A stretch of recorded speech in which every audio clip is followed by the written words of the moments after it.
So I don't really like calling anything the best of anything. And that's partially because in the coffee enthusiast space, there is always a new grinder getting released, something that people on forums are going crazy over, which invariably gets superseded by something else within 6 months, which is sort of what happened with the Femobook A4Z. There were filter coffee grinders that people were loving, going crazy over, and then this appeared on the scene, and all of a sudden, this is the new thing, an endgame filter coffee grinder at $500 US that people were comparing to grinders that cost $2,000, $3,000. So the question is this actually the best filter coffee grinder right now, full stop? We're going to explore that. Now, I'll be honest, this category of grinder overall, I've not really loved it. And that's because companies figured out that they could put motors into what are essentially hand grinders and add a battery.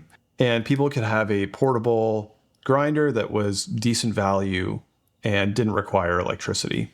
And a lot of them just don't feel that great. You know, they feel like big, cheap hand grinders with these batteries that you're kind of thinking are going to eventually fail and leave you with another piece of e-waste. As a whole, this doesn't really feel like that. It feels like a heavy metal pro grinder that just happens to run cordless and have batteries inside. Very intentional feeling and high quality feeling. It's made by Femobook, who is based in Taiwan. The grinder is actually manufactured in China. They sent me this grinder to check out. And Femobook has very close ties to another Taiwanese company that is pretty big in the hand grinder space, and that is Easypresso.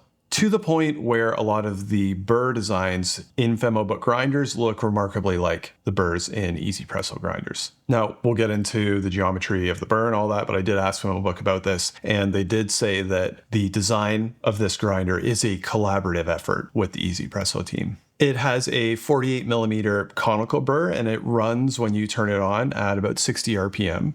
That's actually, if anything, maybe even a bit slower than what a lot of people hand grind at. And it charges off of USB-C, which plugs right in the back here. In my experience, you don't ever really feel like you need to be constantly charging it. It will hold charge. You'll get a lot of grinds out of it. You plug it in once a month or something, and you're probably going to be very happy with the battery life, which is kind of nice to not feel like you need to waste a whole plug just for your coffee grinder. Now, a couple pretty cool things with it. On the housing back here, this is where the motor lives, and the batteries are actually under here. The catch cup comes off just like that, and the main mechanism just comes totally out just like that. And you can get at this in order to really clean things out in about like 10 seconds. And when you have this section apart, it actually looks a lot like hand grinder because it kind of is. The nice thing about taking it apart like this, though, is when you do so, you don't actually lose your grind setting, which is very nice. Just going to grind up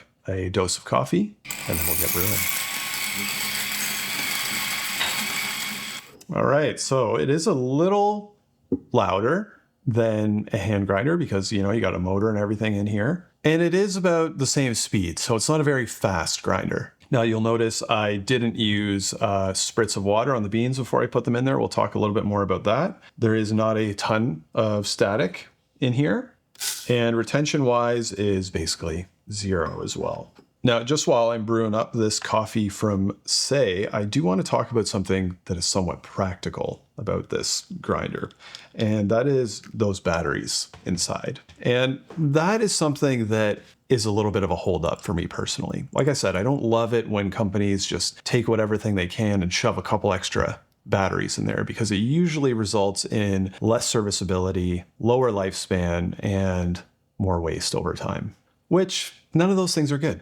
So when I saw this, I thought, did you guys really need to put batteries in that? Like, couldn't you have just made it a plug-in thing? You know, I get the portability thing, but really this is living in one place most of the time. Did you have to do the batteries? And so I got digging into it a little bit more, and I actually took the base of the grinder off to kind of see, you know, what are we looking at here with this? You know, in the event that the batteries do run out, is the thing going to be garbage? Because you just can't run it as a pass-through power source. It actually has to charge before it will work. And the good news is that the batteries come out way easier than I expected and are basically an off-the-shelf part from Amazon. So if they ever do have an issue or if they die, which they invariably will, you can get your own replacement and swap them out in actually pretty short order. A couple other small things. Like I said, very common to give your beans a spritz with a little spray bottle of water to keep the static down as you're grinding.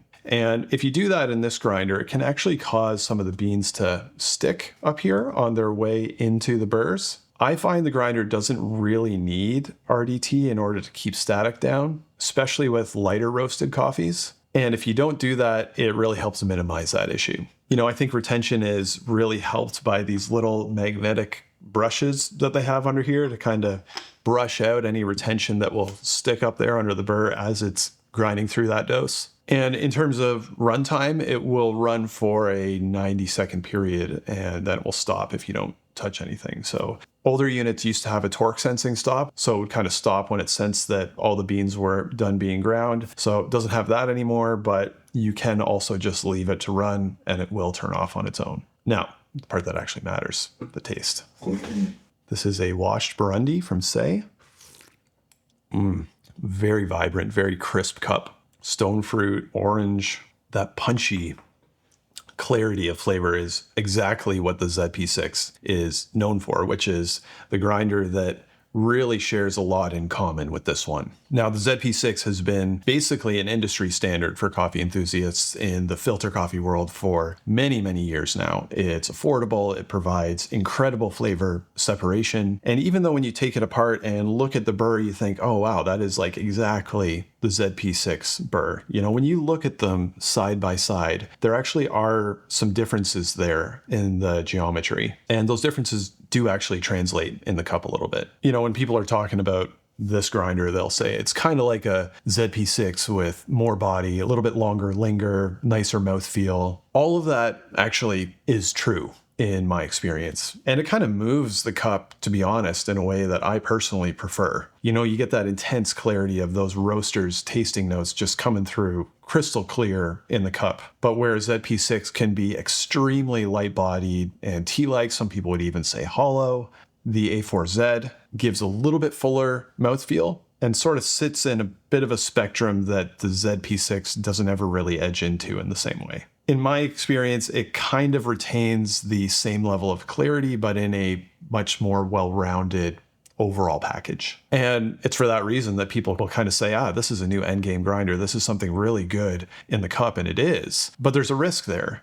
Some people could get this grinder and get it home and still find that it's not quite as full as that last grinder that I had that I actually really liked. And the profile is maybe something totally different than they expected. It is very good. Enthusiasts love it. And the value that it offers from that perspective is pretty incredible, but it's very different than something like a Baratza Encore Pro where you spend, $300 and it will give you like a full complex result in the cup in ways that this is just going to give you something different. Now, when it comes to this coffee grinder, there is one other grinder that we need to talk about. The Fiorenzato Pietro also costs $500, is a hand grinder, and sits in the same sort of lane of being a very high clarity, lot of flavor separation grinder. And when people are trying to find their way with these grinders, number one, it's incredible that there are people who have Weber EG1s and Option 001s, these grinders that cost thousands of dollars, and they still reach for a grinder like the Femobook A4Z or the Fiorenzato Pietro, both of which cost $500, and in some ways actually prefer the cups out of those grinders. That, I think, on its own is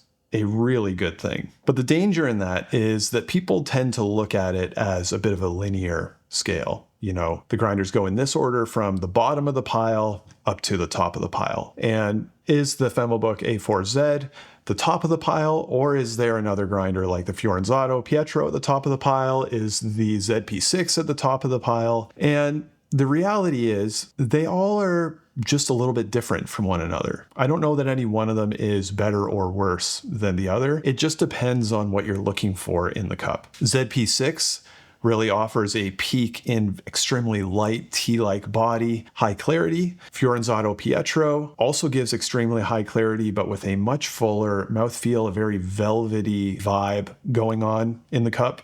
And this kind of comes somewhere in between. It's definitely not on the super tea-like end of the spectrum like the ZP6, but it also isn't as far along on the spectrum as, in my experience, the Fiorenzano Pietro. Now, just to be honest, it is a lot nicer to use than the Pietro.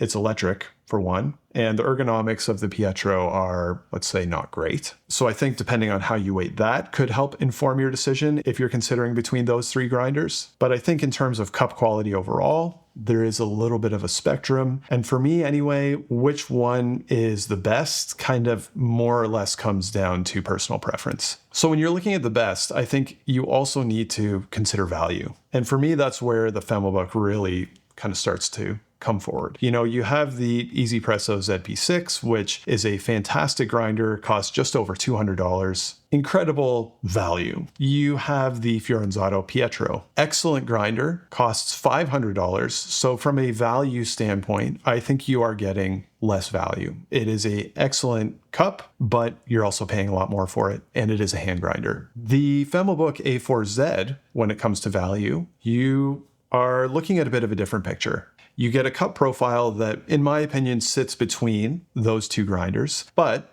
this grinder is electric, or at least runs by battery. So from an ease of use standpoint, it is very attractive, and that contributes to the value. Also, when you compare it to other electric grinders, it's extremely small and compact. So if you have a tight counter, this is to be honest, pretty nice form factor. And when you talk about value, I also like to consider longevity and serviceability. You don't want to get something that's going to go in the garbage. And for me, the user serviceable batteries is something that I was really pretty hesitant on. And then when I saw the implementation for myself, I was feeling like, okay, I still don't really love batteries, but this is probably one of the better implementations that I've seen of it, and actually does raise the value for me. Also, I primarily see this as being like a home grinder first, but it does come with a carrying case, and I can kind of see traveling with it. And if you're into those high clarity cups, which is kind of a niche unto itself, you could look at getting a Weber EG1 with ULF burrs. You could look at getting a Zerno Z2. All of those grinders in that kind of tier cost a couple grand. So to get something for filter coffee that is really starting to approach that same style of cup, maybe those grinders are a little bit more flexible. You can put different burrs in them more easily. From a value standpoint, this is really delivering on value. Now, one note, Femobook manufactures these, they said, in their own factory in China. So based in Taiwan, but they're overseeing the factory in China that manufactures them directly. I did ask them about labor certifications like SMATA or SA 8000 certifications, that type of thing, something I ask every company that I get a product from. And Femobook basically kind of said, we don't publish that kind of thing publicly. So I think they are confident in how they manage their factory, but not a lot of transparency or third-party oversight on that. Just an honest answer there. Now, if you're considering this coffee grinder, just a couple things you need to know. If it hasn't been clear already, this is a filter-first coffee grinder. It is not for use for espresso. So if you're getting it and you're thinking, oh, I'm going to have great filter coffee, I don't pull espresso a lot, but maybe I'll use it the odd time for espresso, not a good use case for this grinder. And even within the filter coffee niche, this is a light and medium light roast specialist. And those types of coffees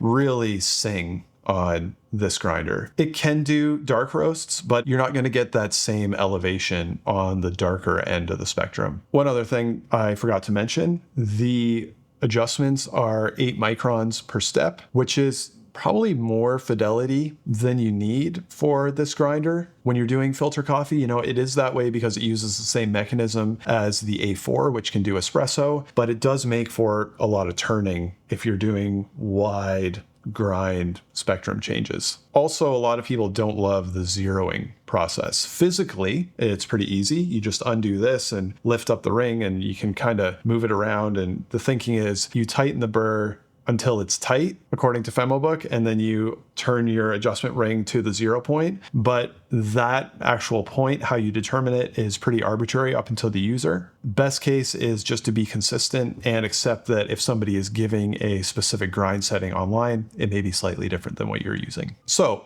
I think we have to ask, is this the best filter coffee grinder? Full stop. Available right now. And I think when it comes to the cup, these cups are really, really very nice.